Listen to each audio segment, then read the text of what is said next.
दीदी बहुत दिन बाद आई हो। बिमला समझ लो मेरे पास 1 मिनट का समय नहीं है, बस किसी तरह तुम्हारे पास समय निकाल के आ गए हैं। दीदी आप करती क्या हो?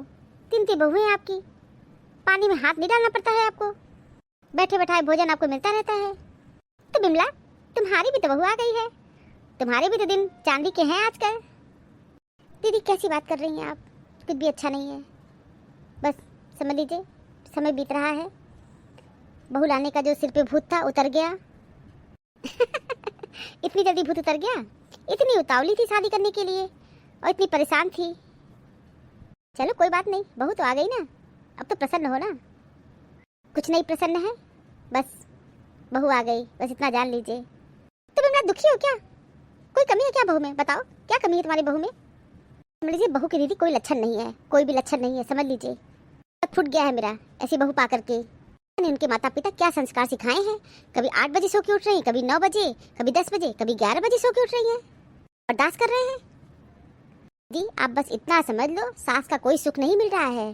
मेरे अंदर सास से कोई लक्षण भी नहीं है, का फायदा मेरी बहू उठा रही है और मेरी खोपड़ी पे तबला बजा रही है। आप इतने देर से आई हैं, उतर के आई नहीं? जब तक नहीं बुलाऊंगी ऊपर से उतर के नीचे नहीं आएगी। रानी को फोन करना पड़ता है, कोई हितनात आ जाते हैं तो उतरती ही नहीं है, दरवाजा ही नहीं खोलती है अपना।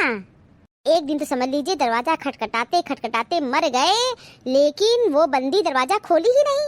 समझ लो हम तो डर गए कि दरवाजा क्यों नहीं खोल रही है। तब महारानी सो रही है, फोन की घंटी बज रही है, नहीं उठा रही है, सो रही है महारानी। तो जाने दो, अभी नई नई शादी हुई है, उम्र समय है, धीरे धीरे चेंज सब हो जाएगा। वो चेंज हो या ना हो, हम खुद ही चेंज हो गए हैं। मौसी जी प्रणाम। खुश रहो बहू, खुश रहो। मौसी जी कब से आई है और तुम अभी उतर के आ रही हो? सॉरी मम्मी जी, क्या है ना, रात भर मैं पढ़ाई कर रही थी, इसलिए मेरी नींद सुबह खुली ही नहीं। तो जाओ मौसी के लिए चाय वाय बना के ले आओ। मम्मी जी मैं वही पूछने आई हूँ, मौसी जी चाय लेंगी या कॉफी? कॉफी बना के ले आओ, जाओ। ठीक है मौसी जी, अभी फटाफट बना के आपके लिए लाती हूँ। देखिए दीदी, जानते हुए अनजान बनती है मेरी बहू, बहुत दुष्ट है, समझ लीजिए। आप समझ लीजिए दीदी, इतने भिखमंगे दरिद्र घर से आई हैं कि क्या बताएं। इनका 4th क्लास का कर्मचारी के लायक थी क्या? लेकिन समझ लीजिए किसी तरह शादी कर ली गई। कम से कम गुण सहूर होगा, लेकिन कोई गुण सहूर तो है ही नहीं। अरे बिमला तो तुम समझा दो किसी दिन, बहू को इस घर का नियम कानून बता दो ना। समझ लीजिए सुबह देर तक सोती रहती है, उठने का नाम नहीं लेती है। मौसी जी कॉफी कैसी बनी है? बहुत अच्छी कॉफी बनाई हो, बहुत अच्छी। मौसी के लिए खाना ही बना देना, मौसी शाम का खाना खा के जाएंगी। तो मम्मी जी बना दूंगी जी, और भी कुछ बनाना है तो बता दीजिए, वो भी बना दूंगी। बस खाना बना दो, उतना ही काफी है। और क्या तुम बनाओगी? आपकी किस्मत बहुत अच्छी है, आपकी किस्मत में बहू का सुख लिखा हुआ है, मेरी किस्मत में बहू का सुख नहीं लिखा है। देखो बिमला सब समय समय की बात है। पहली बात तो ये समय एक जैसा नहीं रहता है, इसको मान लो, आगे स्वीकार कर लो। तुमको पता है मैं अपने बेटों की शादी जल्दी कर दी थी। मेरी बहू की उम्र बहुत ज्यादा नहीं थी, कोई 20 साल की थी, कोई 22 साल, कोई को 21 साल की। अब की जो बहुएं आ रही हैं 30 साल, 32 साल, 35 साल, तो कितना चेंज होता जा रहा है सब कुछ। कहने का मतलब ये है कि मेरी बहू की उम्र कम थी और सब ढल गई और मैं अपने अनुसार उनको बना ली। लेकिन तुम ये सोचो कि जो 28, 30 साल, 32 साल, 35 साल की लड़कियां आ रही हैं, उनको तुम अपने अनुसार कर पाओगी? ये असंभव है। लड़कियां जैसी आ रही हैं तुम उनको वैसे ही स्वीकार कर लो। हमारे जमाने की बात मत करो और मेरी बहू की बात मत करो, क्योंकि मैं अपने बेटों की शादी बहुत जल्दी कर दी थी। बहू की उम्र भी कम थी, उनको सिखाई पढ़ाई, वो ढल गई, आज मेरे अनुसार सब है। मैं अपनी बहू पे कोई दबाव नहीं बनाई, बल्कि मैं जैसा करती थी मेरी बहुएं वैसा ही सीखी है। हाँ कमला ये भी कह सकती हो कि बहुत अच्छे घर से आई हैं, मेरी बहू के माता पिता बहुत अच्छे हैं, तीनों बहुएं बहुत अच्छी हैं, बहुत अच्छी हैं। कमला एक बात कहेंगे, तुम भी थोड़ा अपना जबान कंट्रोल में रखा करो, बहुत ज्यादा बोलती हो। दीदी आप तो मेरे में ही कमी निकालना शुरू कर दी। कोई कमी नहीं है मेरे अंदर, कोई भी अपनी कमी स्वीकार नहीं करता है, और तुम्हारे अंदर ये बहुत बुरी आदत है, तुम अपनी कमी को स्वीकार नहीं करती हो। तो दीदी तुम चाहती हो हम किचन में काम करें क्या? जाके बताओ, हम करें? इस उम्र में हम काम करें किचन में?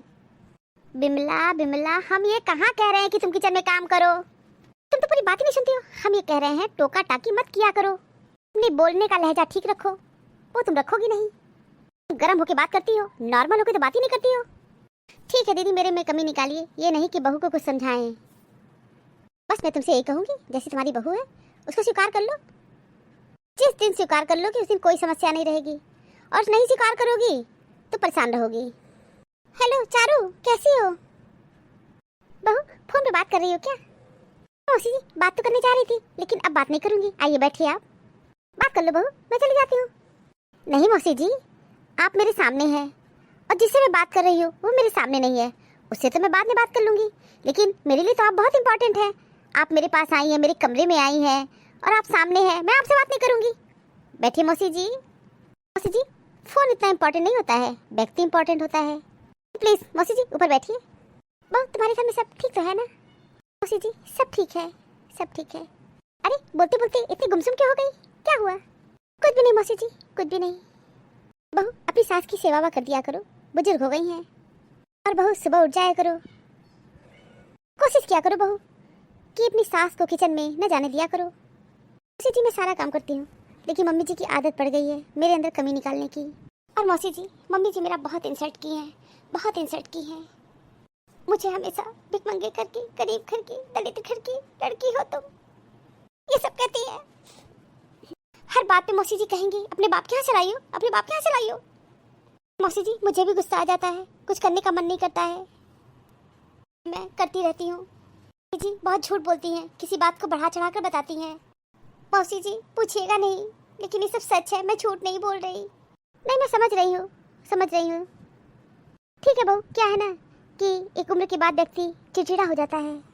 और मौसी जी मम्मी जी की बेटी ससुराल में कोई काम नहीं करती हैं, आए दिन उनकी शिकायत आती रहती है। तो मौसी जी जानती मम्मी जी फोन पे क्या कहती हैं? मैं इतना दहेज इसलिए नहीं दी हूँ कि मेरी बेटी वहाँ काम करे, मेरी बेटी नौकरानी नहीं है, आप नौकर चाकर लगा लीजिए। समझ लीजिए मौसी जी, फोन पे इतना कहा सुनी होता है, क्या बताएं। मम्मी जी दिन भर अपनी बेटी से बात करती रहती हैं, उकसाती रहती हैं, मत करना। और मौसी जी कभी ये तो कहती ही नहीं है और न अपनी बेटी को सिखाती हैं कि अपनी सास की सेवा करना, उनका कहना मानना, खाना बनाना, बल्कि हर काम के लिए मना करती रहती है। जानते हैं बिमला की आदत बहुत अच्छी तरह। बस बहू तुमसे मैं यही कहूँगी कि तुम पढ़ी लिखी हो, समझदार हो, अपनी जिम्मेदारी समझा करो, अपने कर्तव्य का पालन किया करो। हमारी सास है, अब हम उनको तो सुधार नहीं सकते हैं। समझदारी दिखाना, तुम लड़ाई झगड़ा मत करना, काम समय से कर लिया करो, अपनी तरफ से कोई भी प्रॉब्लम क्रिएट मत करना। ठीक है मौसी जी, जरूर करूँगी आप जैसा कह रही हो। बहन जी नमस्ते। नमस्ते। और बताइए हमारी बेटी कैसी है? मेरी दशा देख करके आपको समझ में नहीं आ रही है कि आपकी बेटी कैसी होगी? आप जैसी हैं आपकी दशा तो वैसी ही रहेगी। ज़्यादा मुँह मत खुलवाइए। कोई संस्कार अपनी बेटी को नहीं दी है। दहेज तो दिए हैं ना, दहेज तो दिए हैं। बहन जी दहेज का धौस मत सुनाइए, मेरे घर किसी चीज की कमी नहीं थी। आंटी जी मम्मी जी तो कहती हैं कि मेरी बेटी आपके घर को स्वर्ग बना दी। सही कह रही बिटिया, मेरे घर को इनकी बेटी स्वर्ग बना दी और अब हम लोग कुछ दिनों में स्वर्गवासी हो जाएंगे। अरे आंटी जी कैसी बात कर रही हो आप? सही कह रही बिटिया, सही कह रही हो। कैसी माँ है, अपनी बेटी कोई तमीज नहीं सिखाई है। कभी 8 बजे सो के उठेगी, 9 बजे, कभी 10 बजे, और सच बताऊं 11-12 बजे से पहले सो के उठती ही नहीं है।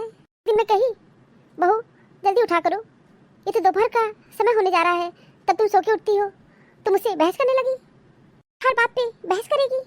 कोई भी संस्कार अपनी बेटी को नहीं दिए हैं। बहन जी हर समय फोन पे आप मुझसे बहसबाजी मत किया करिए। बहन जी आज मैं आपके घर स्वयं चल के आई हूँ फेस टू फेस बात करने। बहन जी प्लीज़ आप हमसे फ़ोन पे बहस मत किया करिए, फ़ोन पे बात करना मुझे ज़्यादा पसंद नहीं है।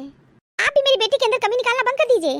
बहन जी मैं आपकी बेटी में कोई कमी नहीं निकाल रही हूँ, तो आपकी बेटी की आदत को डिस्क्राइब कर रही हूँ। तो सोच ली हूँ बहन जी कि मैं आपकी बेटी को अलग कर दूँगी, अपना चूल्हा चौका अलग कर लो, अपनी गृहस्थी अलग बना लो, अपना खाओ बनाओ, मुझे कोई दिक्कत नहीं है। मैं खोपड़ी पे ताता दिन्ना नहीं करूँगी, रोज़ कलह कलेश मुझे नहीं पसंद है।